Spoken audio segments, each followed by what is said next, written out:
Back in the Apex this week for a pretty fun card. We're not going to spend too much time in the intro here. Everything's in the description. I'll see you guys in the first fight. Lookboonmee takes on Istela Nunes in the 115-pound division. Now, this is an interesting one because it came together with a few cancellations, right? Loma was supposed to fight Ariana Carnelosi on this card, and Carnelosi pulled out. I don't know, injury or something like that. Either way, Lookboonmee stays on the card after Istela Nunes had to pull out of her UFC London fight where she was scheduled to fight Molly McCann, but that was due to visa issues. So now here she is fighting in the US rather than in London. She gets to fight Loma Lookboonmee. So in their last 5 fights, we got 4-1 for the Lookboonmee side, 1-4 for the Nunes side, and that is not good because her last 4 fights are her 4 losses, all of which in the UFC. She has not had a win yet, and it's because she's lacking in one area. We're going to cover that now. So Istela Nunes, she's a good striker. That's for sure. She is a good striker. She can strike throwing combination, moving both forward and backward. Her 3-2 combo is probably her best weapon, right? So that'd be that lead hook to the rear straight, 3-2. She has a really nice ability to do that, coming forward or backwards, hitting that 3-2. But she also has some pretty good kicks, the teep kick and the calf kick. That's what she works the best. And she also got pretty good footwork, pretty good movement. Here's the problem.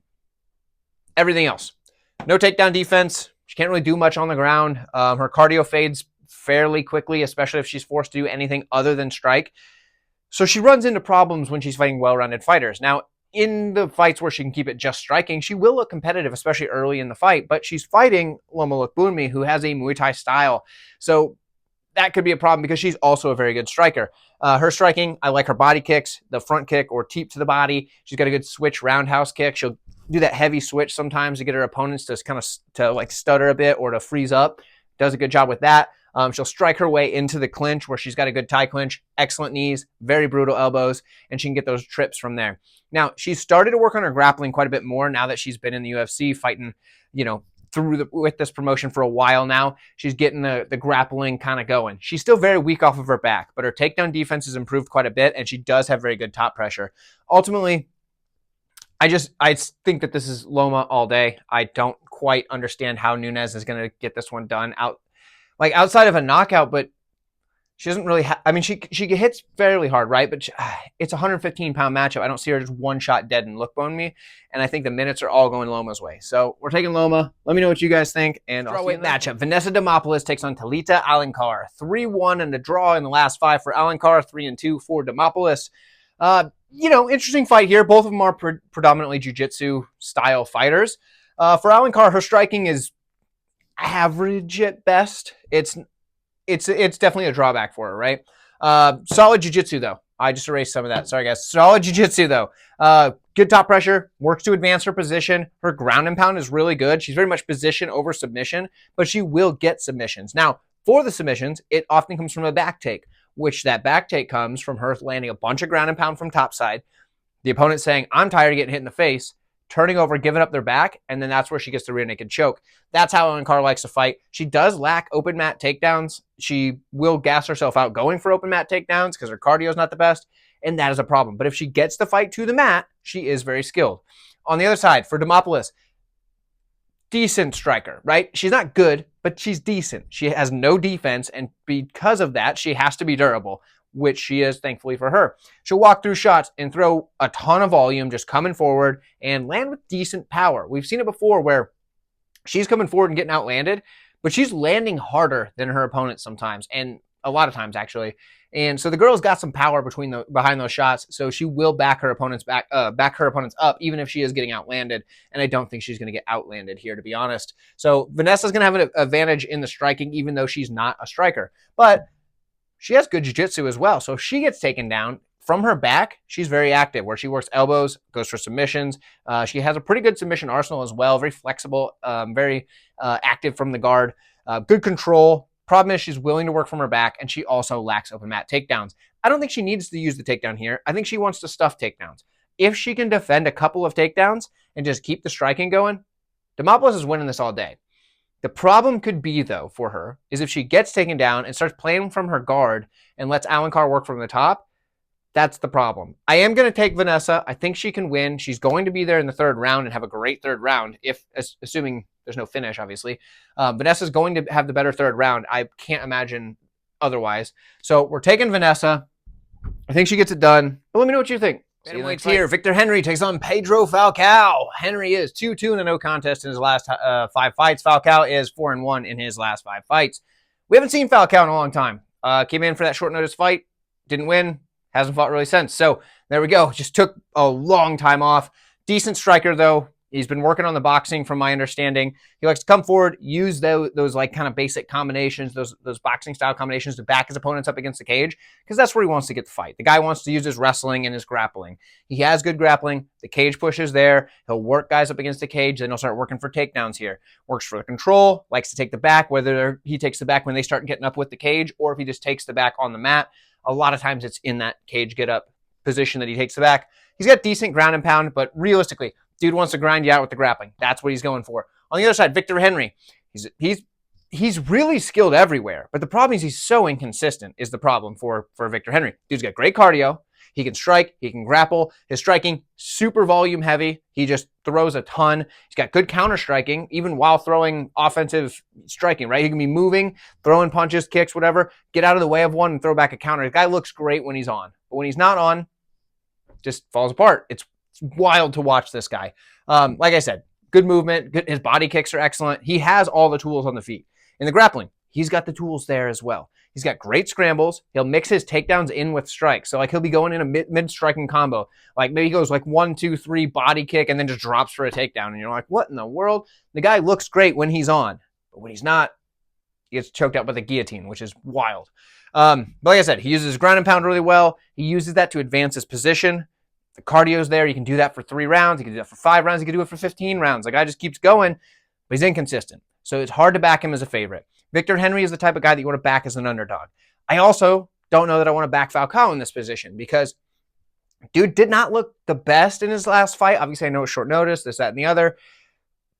But then he took a lot of time off. There hasn't been a whole lot going on to give me any indication that he's going to be light years ahead of where he was last time. Maybe he is, but it's hard to say. I'm going to pick Victor Henry for the sake of the video. It's a pick. I don't know if some of you aren't aware of this. I'm not betting every pick that I make. And so I need to make that clear. I'm making picks for entertainment purposes, like it says at the beginning of this. I know that might be tricky to read, but it says that these videos are for entertainment purposes only, and they should not be seen as financial advice. I'm not telling you to bet Victor Henry. In fact, I'm telling you to stay far away from this fight. This is one that you just want to watch and see where it goes, get a better read for these guys for later. I'm taking Victor Henry for a pick.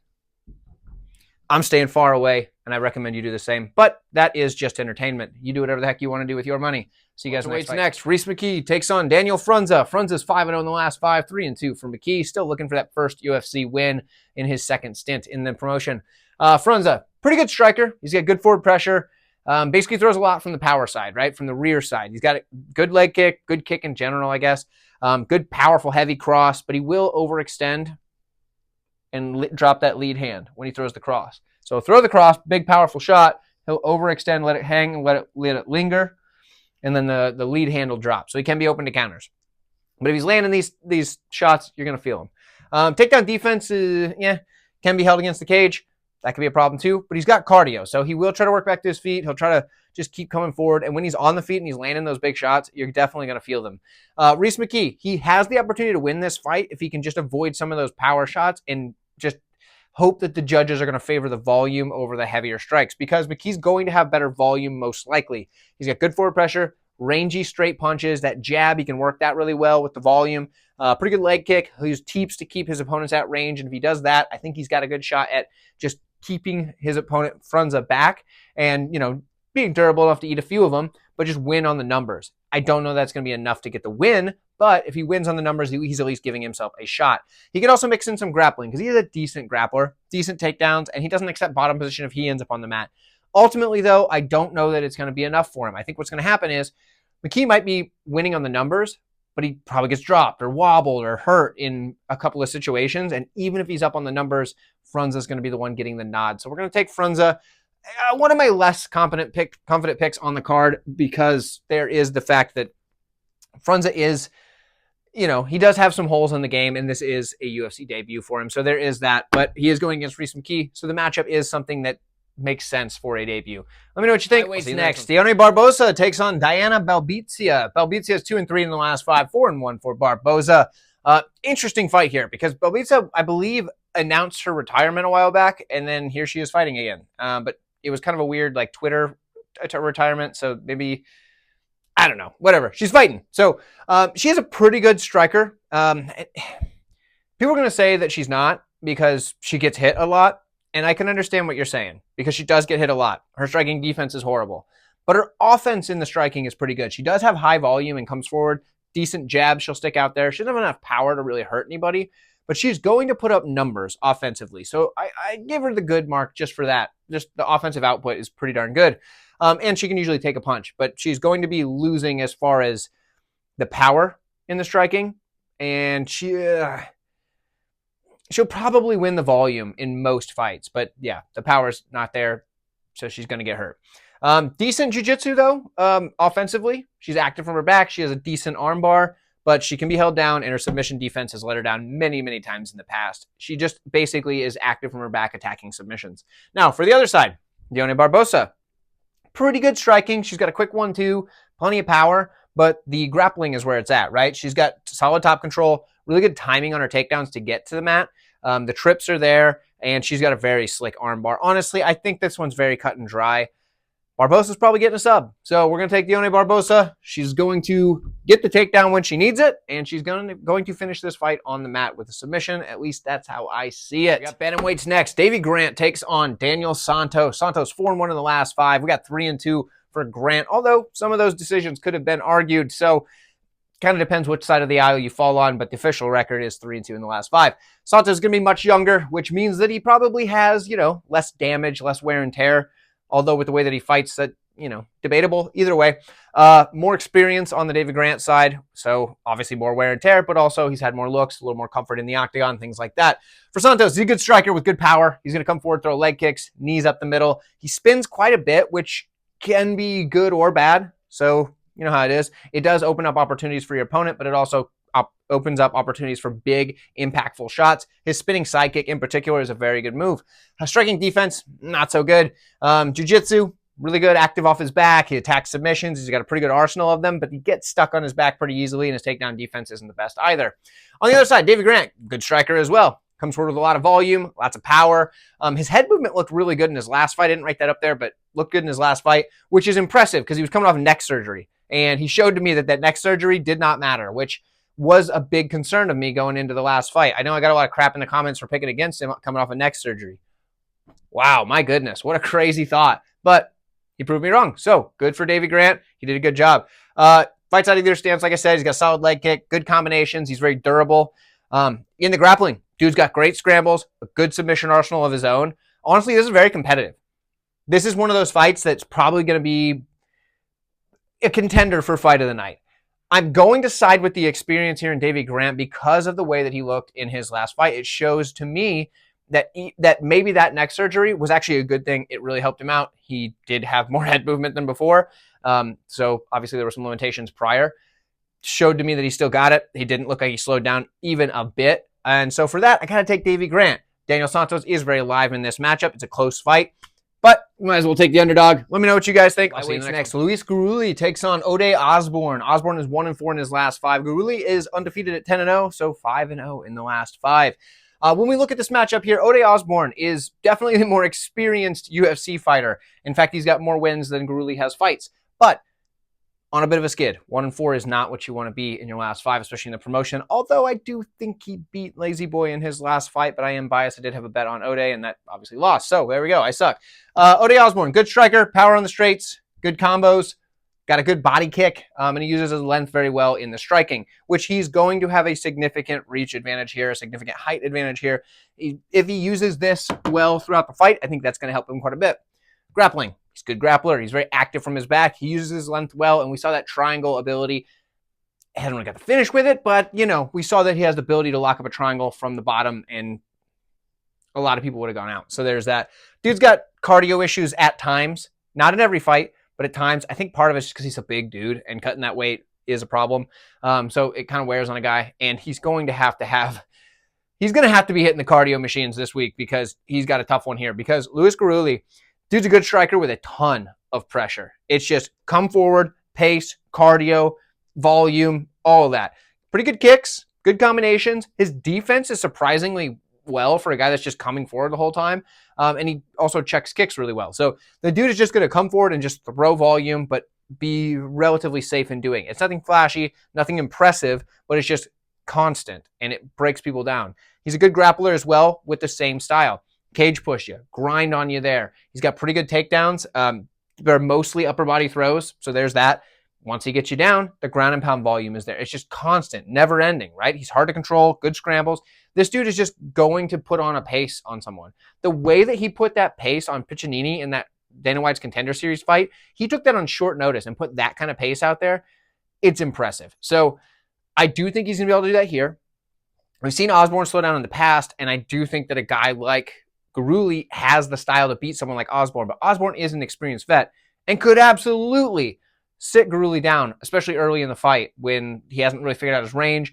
Osbourne has that big height and reach advantage. He could sit him on his butt early, take that first round, maybe even get a finish. But if he doesn't, I think as the fight goes, it's Gurule. So we're taking Gurule to get this one done with the pressure, the pace, and the cardio. But let me know what you think. Middleweight action here. Robert Valentin takes on Torrez Finney. Torrez Finney is undefeated at 10-0 with 5-0 in the last 5.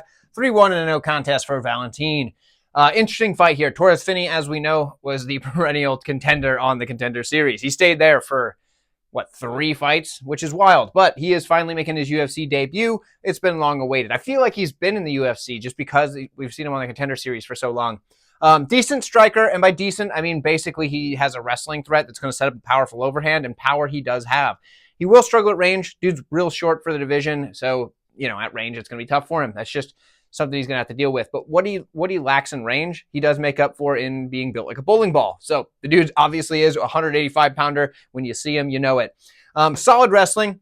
Takedowns are there. Excellent blast double. Real good single leg. Good top control. Usually the half guard, but he also kind of get in that side wrestling ride type of position and land some shots there. Heavy ground and pound. Dude's super athletic, and he's got really good cardio. He can get pieced up at range here. I do think that is a problem. But for Robert Valentin, something we did see is that he does not really like it when his opponents have good forward pressure and just come with a heavy onslaught down the middle. He's going to get that from Torrez Finney here, so that could be a problem for him. For Valentin, he needs to get those kicks going early and not get taken down off of one. He needs to get the power going and use that dynamic style he has. Throw the knees, throw the elbows. He needs to do that before he gets backed up to the cage, which he does not like getting pressured. So in this fight being in the apex, smaller cage, all that, he doesn't have a lot of room to go back, so he needs to back up Finney. That's going to be tough, but he does have the ability to be a better striker here if he can keep the range. In the grappling, he's pretty good there as well. The takedown defense isn't any good, but he does have the ability to sweep. We've seen that before. I don't know if he's sweeping Finney, but maybe. Good elbows from ground and pound if he gets on top, and also he's a good back taker, and he can go for that rear naked choke. He actually has quite a few wins by rear naked choke. Can you choke a fire hydrant? All signs are pointing to Finney here, honestly. I understand that Valentin does have the knockout upside. Maybe not even the knockout upside. Both guys could get the knockout. Valentin does have the ability to land a big knockout shot. He does hit hard. He does have a dynamic style, like I said. But outside of a flash knockout, I think Finney wins way more minutes, and I feel like Finney's going to be able to get takedowns when he wants them. We're taking Torrez Finney to get this one done. Let me know what you guys think. I'll see you in the next one. Tricky one here in the middleweight division. GM3, Gerald Meerschaert takes on Brad Tavares. Tavares is 1-4 in his last 5, 2-3 for GM3. Neither of them really have the best last 5 on the record. Tavares, 1 win in the last 5 is not what you want to see, but he's going against some of the top level guys in the division. So there is that. Similar situation for GM3, honestly. Neither of these guys just lose to bums take that back. GM3 does have a loss to J. Ellis, so there is that. But that was a long time ago. We're not talking about that. Point is, this matchup here, Brad Tavares has the style to be really tricky for a guy like GM3, and I think that's why he's a big favorite. He's a good striker, good combinations, good leg kick, durable, but it's the counter wrestling. He has very good counter wrestling and good takedown defense. Now, it's getting a little bit less in the years that he's been around. His takedown defense is starting to slip just a little bit. He's showing signs of wear, essentially. But he does still have pretty good takedown defense. It's not like guys are just taking him down willy-nilly.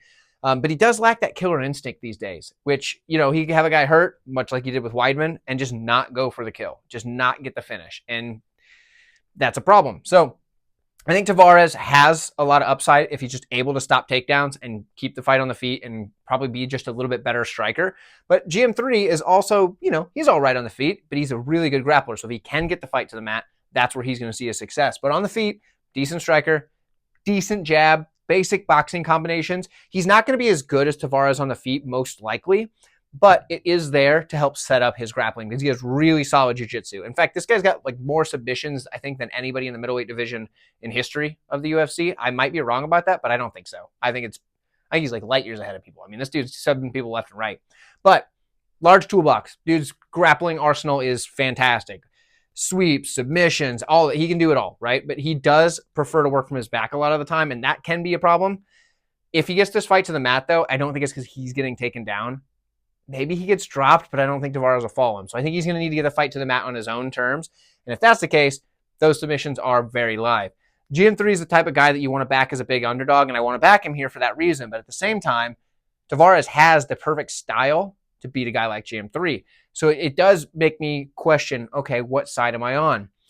Ultimately, if you're going to give me GM3 at over plus 200 as an underdog, I don't know how you don't take a shot on him. Maybe you don't go crazy. Maybe you say, you know what, GM3 decision, no action. That's what I'm probably thinking. The line's probably going to be stupid though, so it might not be worth playing. Either way, I don't see Tavares finishing Gerald Meerschaert. I also don't feel like if it goes to decision, GM3's got the win. It's possible, but it's not likely. So I think that line's going to be obliterated. Either way, Gerald Meerschaert's a huge underdog. I'm going to take him. I was just thinking out loud there. Kennedy Nzechukwu takes on Martin Buday. 3-2 in the last 5 for Nzechukwu. 4-1 for Buday. For Buday, it's weird because I don't think I could be any lower on someone that is 14-2, 4-1 going into this fight. It's weird. Like, the record says he's really good. He doesn't look really good. He has arguably 2 losses in that 4 wins in his last 5. So there's a lot to desire if you're on the side of Buday, but the guy is winning fights. So there is that. He's a decent striker, basically just because he hits pretty hard. His output's low, and he's wide open to counters. But he hits pretty hard. He's heavyweight, right? Good grappling. This is where he excels, is the cage push. Solid cage push, just grinds guys out, and he just peppers them with little strikes, right? Just, a couple here and there, a couple up top, nothing wild. He's not looking to hurt anybody in that. He's just making it real slow. Really taking the fight down a couple of pegs. That's how he's going to win the fight, if he wins. Now, for Nzechukwu, if he just doesn't play into that game, he wins the fight. Good striker, good power, knees up the middle. If he gets those going, that's going to be key for him. Start landing those knees to the body as Buday comes in. Buday ain't going to make it. Good kicks, but the volumes, it's better. It's been better since heavyweight, but not good enough. I haven't had a good enough sample size to really get rid of the volume negative there. Drops his hands often. He's still doing that. He'll throw his punch or his kick or whatever, and his hands will just come down. Lacks urgency. That's still there. Decent grappling, though. He has opportunistic submissions, and he does have pretty good takedown defense. I do worry he gets stuck against the cage, but outside of 3 rounds of just getting stuck against the cage, I think Kennedy wins this one. We're going to take Kennedy and Nzechukwu to get this one done. I feel like he's going to land a knee to the body and just sit Buday down with that and then just take over from there. So we're going to take Kennedy. Let me know what you think. And waits next. Cortavious Romious takes on Chang Ho Lee. Chang Ho Lee is 4-1 in his last 5, 3-2 for Romious.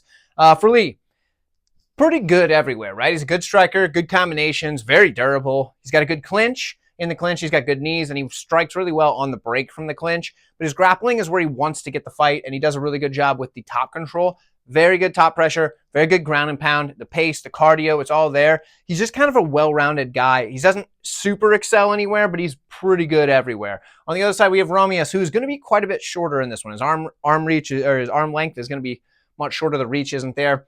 So it could be a problem for him in the striking, but he is a decent striker. He's going to come forward. He's got a fast 1-2, plenty of power, heavy leg kick. But the problem is he'll throw that leg kick naked, and that can result in him getting dropped. It's something that's happened in the past, and it could definitely happen again.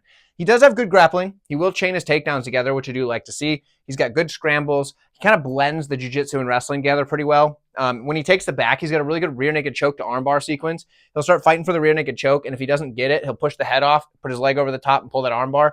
Really good move. Not utilized very often in the UFC, so it'd be interesting to see if he could hit that here. So I'm hitting on the regional scene, and it looked really smooth. Problem is he's not very active off his back, and I can see him getting smothered here. So that's why I'm going to take Shang Ho Lee to get this one done. But let me know what you think, and I'll see you. Solid featherweight fight next. Joe Anderson Brito takes on Pat Sabatini. Sabatini's 3-2 in his last 5, 4-1 for Brito. We're starting on Sabatini's side. He is a decent striker, and it's not the skill that makes him only a decent striker. It's the durability concerns. The dude has good basic combinations. He can strike pretty well, especially with the boxing combos, things like that. It's just, we've seen this guy get knocked out brutally, more than we would like to if you are a fan of Pat Sabatini. The guy is skilled in the striking. He really is. It's just we don't get to see it because when he strikes, he usually gets hurt, clipped, and more recently knocked out. Now, when it comes to his grappling, the dude is lights out. Solid grappler, relentless wrestling. He's going to chain takedowns together. He's going to mat return as they try to get back to their feet. He's going to have really good control. He scrambles with the best of them. Excellent back taker and an excellent rear naked choke. This dude gets on your back, you're toast. You're just done. That's it. Sabatini is a legit grappler. I think he's the better grappler out of the two, but that doesn't mean that Brito's a bad grappler. It's just, I think Sabatini is really high level in the grappling. When we look at Brito, he's going to have an advantage in the striking because the dude hits like a truck and he's way more durable. He's got good striking. He comes forward. Obviously the power's there. Solid leg kick. And I love that when he's striking, he's coming forward. He's not stopping, throwing, and then trying to advance. He's just throwing and moving forward at the same time. You'll love to see it. He's a good grappler as well. He got a good cage push. He can work his trip takedowns here. I don't think he's going to get to this position, honestly, but if he gets there, he does have that ability. He does have a good back take in his own right, a good rear naked choke, and he starts really fast. So that could be a problem. Sabatini is going to want to shoot for a takedown in the first 5 seconds. Burrito's going to want to throw a bomb in the first 5 seconds. It's going to be a car crash. We're going to see what happens. Who's going to be able to get their game plan going is the key. Because if Brito gets on top, he might have some success. I just don't know. It's going to come down to a lot of things. What position on top? If he gets on top and guard, I think Sabatini's able to do some movement, get to create a scramble, things like that. But say Brito gets like a trip takedown or something, or reverses position off of one of Sabatini's takedowns and ends up in side control on top, I think we see a TKO pretty quick. That said, I kind of like Sabatini here because I think he's going to get the takedown first. And I think he's going to be able to get the fight on the mat. I think he's going to have some success, much like Jonathan Pierce did until he started talking too much smack and got choked out. I think we're going to see that from Sabatini, and I don't think he's going to talk the smack, and I don't think he's going to get choked out. And I think he's actually going to be able to win this fight with that rear naked choke of his. So we're going to take Pat Sabatini. I'm going to give you the rear naked choke prop as my pick. I mean, we're getting wild here. Just play his money line. He's a big underdog. Look at that. We're already at the main event. Featherweight matchup between Josh Emmett and Lerone Murphy. Murphy's 5-0 in the last 5. He's still undefeated on the career, regardless of what you thought about the Gabriel Santos decision. I thought Santos won, but the judges didn't. He remains undefeated. On the other side, Josh Emmett, 3-2 in the last 5. He's been fighting some of the top-level guys. Murphy's still working his way into that top level, and I think this is the door. This is going to open that door for him if he can get the win here. For Lerone Murphy, good striker. He counter-strikes really well, and I think that's going to be key for him here. He needs to be able to counter Josh Emmett and not just eat a bunch of shots because Emmett hits really hard. We'll cover that in a minute. But Lerone Murphy can hit hard as well, but I think he needs to be able to counter those shots and then make the striking exchanges start on his terms. He's got fast hands, good combinations, and when he's grappling, which he's good at, he can mix takedowns into his striking exchanges, which I think is something that he's going to want to do. Even if he's not succeeding in takedowns, he's going to want to mix it up to make Josh Emmett not so willing to just throw those power shots. Decent top control. He can reverse position pretty well. His takedown defense is just so-so, but the reversing of the position happens often because either A, he's up against the cage, uses the reverse there, or B, somebody goes for a takedown, he gives them the takedown, but follows the momentum through and then ends up on top. So pretty good all around for Murphy. Similar story for Emmett, right? Good striker, plenty of power. We know that. We all saw firsthand the power that this man can muster when he put Bryce Mitchell into another dimension. That was actually kind of sick. It both in like a wow, that was sick in a cool way, but also that was kind of sick in a disturbing way because that was a pretty nasty knockout. So depending on how you feel about Bryce, depends on how you feel about that knockout. Power was there. Establishes the jab really well, and he's got good volume for someone that is known as a power puncher. A lot of people think, oh, power puncher, he probably throws big one-shots, and there you go. But no, Emmett's going to establish the jab and just keep poking that jab, cutting off the cage, and throwing the power shots in there with those jabs. He has a really good output for a guy that is known as a power puncher. He also works the body really well that people forget because he gets those knockouts or those knockdowns. The power shots, he can also rip the body really well. Good grappler, mostly defensively these days. Does have a bit of a wrestling background. Good takedown defense. He doesn't really accept the bottom position. And when I look at this fight for a pick, right, I think, okay, slightly more likely outcome is probably going to be Murphy by decision, because I do think that he's going to be able to win a decent amount of minutes. But I think a lot of big moments are going to come from Emmett, and I do think he can also win minutes as well, Emmett being the one who can also win moments or minutes. So I do think Murphy wins more often than not, so I'm going to pick him right now.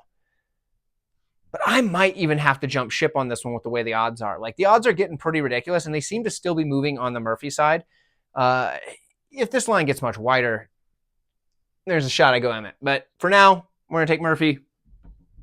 For now, Emmett still has it. He definitely still has the power. There's no doubt about that. So I wouldn't blame you if you're on the Emmett side. Let me know what you guys think. I may jump ship. If you can convince me in the comments, that's fine too. I'll see you guys in the next one. Oh, stay tuned for the PFL thing. I'm either doing a breakdown with Pick'em on a live stream, or I'm going to throw together a quick picks video, because sounds like up there in the Great White North, they are having some weather issues, and Pick'em doesn't have power. So we're going to see if we can do that. If not, I'll throw together a quick picks video. It might already be up by the time that you're watching this. Catch you guys down the road.